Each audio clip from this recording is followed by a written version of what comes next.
আওয়ামী লীগের আমলে জার্নালিজমের কোথায় তলানিতে ঠেকেছে এটা তো আপনারা দেখেছেন, এবং এটা একটা ভয়াবহ, বাংলাদেশের ইতিহাসে এর চেয়ে ভয়াবহ জার্নালিজমের ইতিহাসে আর একটা সময় আসেনি। সত্যিকার অর্থে আমাদের গভর্নমেন্টের সাথে যে মিডিয়ার যে রিলেশনশিপ, এটা তো সত্যিকার অর্থে সেই 1947 থেকেই, আমি তার আগের কথা বলবো না, এক ধরনের একটা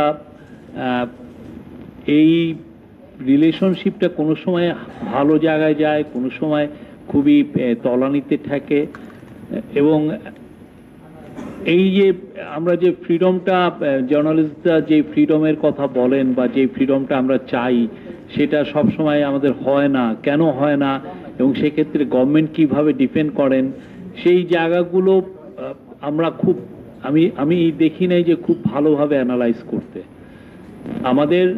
আমাদের যে জার্নালিজমের যদি আপনি ফ্রিডমের বিষয়টা দেখেন, আমাদের 1947 টু 19 মানে আইয়ুব খানের আমলের আগ পর্যন্ত একটা ভালো ধরনের ফ্রিডম ছিল। আমি ওই সময়ের পত্রিকা অনেক দেখছি, যথেষ্ট। যেমন ধরেন 1952-তে দি বাংলাদেশ, যতটা না বাংলা পত্রিকাগুলো বাংলা মাতৃভাষা নিয়ে সোচ্চার ছিল, তার চেয়েও বেশি সোচ্চার ছিল দি বাংলাদেশ অবজারভার, এবং এটা owned by a Muslim League leader. উনি এটার ততটা কর্তৃত্ব মানে এটাকে বেশি কন্ট্রোল করতেন না। ওনার একজন খুব ভালো এডিটর ছিলেন আব্দুস সালাম, উনি এটা দেখতেন। তারপরে যে আমরা মোটামুটি আমরা একটা রেগুলেটেড একটা এনভায়রনমেন্টে আমরা ঢুকি আইয়ুব খানের আমলে, এবং ওই সময় একটা বড় ইনভেন্ট হয়েছে যে ট্রাস্টের মাধ্যমে সরকারি পত্রিকা এই প্রথমবারের মতো ইন্ট্রোডিউস হয়, যেটা দৈনিক পাকিস্তানের মাধ্যমে আবুল কালাম শামসুদ্দিন তার লিডার ছিলেন, তার এডিটর ছিলেন, এবং এর মাধ্যমে সরকার আসলে তার যে ন্যারেটিভটা, এই ন্যারেটিভটা কন্ট্রোল করার একটা বড় রকমের প্রয়াস নেয়। এই জায়গা থেকে আমরা এই যে ট্রাস্টের পত্রিকা, এই ট্রাস্টের পত্রিকা বা সরকারি কন্ট্রোলের পত্রিকার দিন শেষ হয় যে সেই 90 সালের মিড 90s-এ। জীবনের সব আয়োজন এখানে একসাথে। দৈনিক পাকিস্তান ছিল, পরে দৈনিক বাংলা হয়েছে, তারপরে 1974-এ 4টা পত্রিকা হয়েছে, ওইটা আবার 1974-এ পট পরিবর্তনের পরে আবার নতুন পত্রিকা এসছে।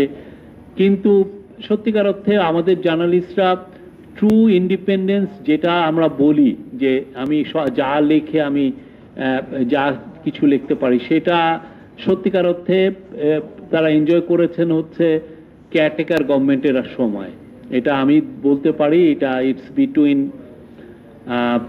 মানে ওই 1991-এর পরে 20 বছর আপনি ধরতে পারেন। এই সময়টা আমরা করেছি, বা গভর্নমেন্ট জানে, পত্রিকাগুলো জানে যে একটা গভর্নমেন্ট এই 5 বছর পরে, ইলেকশনের পরে সে নাও থাকতে পারে।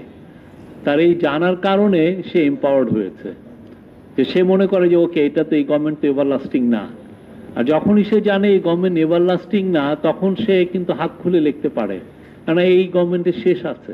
তো এই জায়গাটা, এই আমি বলবো যে তারপরে তো আওয়ামী লীগের আমলে জার্নালিজমের কোথায় তলানিতে ঠেকেছে এটা তো আপনারা দেখেছেন, এবং এটা একটা ভয়াবহ, বাংলাদেশের ইতিহাসে এর চেয়ে ভয়াবহ জার্নালিজমের ইতিহাসে আর একটা সময় আসেনি। জার্নালিস্টদেরকে গুম করা হয়েছে, জার্নালিস্টরা খুনের শিকার হয়েছেন, জার্নালিস্টরা বিশাল একটা জার্নালিস্টরা খুনের বৈধতার জন্য হাত খুলে লিখেছেন।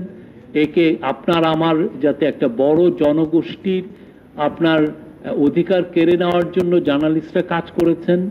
তারা অনেকে বড় বড় কোটি কোটি পতি হয়েছেন। আপনারা দেখেছেন যে ইদানিং যেগুলো ব্যাংক অ্যাকাউন্টের যে তাদের ট্রানজ্যাকশনের যে কি পরিমাণ টাকা, কারো একজনের সম্ভবত 1000 কোটি টাকাও তার ব্যাংকে ট্রানজ্যাকশন হয়েছে।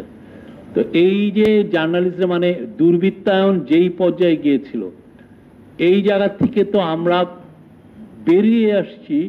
বেরিয়ে এসে কিন্তু মানুষের যেই ফ্রিডমটা আমরা এনজয় করছি, সেই আমি বলবো যে আনপ্রেসিডেন্টেড। যদিও অনেকে বলেন যে এক ধরনের ভয়ের, কিছু মবের ভয়ে আছে, আমি তো দেখি না, আমরা কোথাও দেখি না। যিনি মবের ভয় করছেন উনি হয়তো বা সেই সময় দোষর ছিলেন, সেই জন্য উনি ভয় পাচ্ছেন।